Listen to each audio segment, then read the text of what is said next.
My mommy Lynn is a single parent. Inside, she has this wonderful, kind-hearted woman who always makes sure that our family stays intact, most especially her children. What makes my mom beautiful? For me, her heart. Kahit na hindi niya ako tunay na anak, alam mo yun, never ko na feel na ampun ako. Sobrang selfless niya, binibigay niya lahat sa akin. Never siya nagkulang, sobrang pa.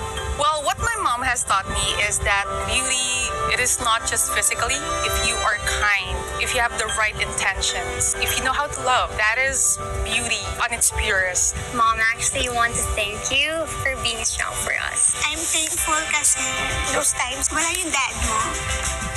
You're there for me. Thank you for teaching me what unconditional love is and for shaping me to be the best mom as well. Napakaswerte kong ina dahil ikaw ang naging anak ko. Thank you kasi you treated me like your own kahit na hindi ikaw yung biological mom ko. Minahal mo ko na parang totoong anak mo. Gusto ko magpasalamat sa iyo, anak. Kasi kung wala ka, hindi ko na-experience maging mother. Na-experience kong ma-celebrate ang Mother's Day nang dahil sa iyo.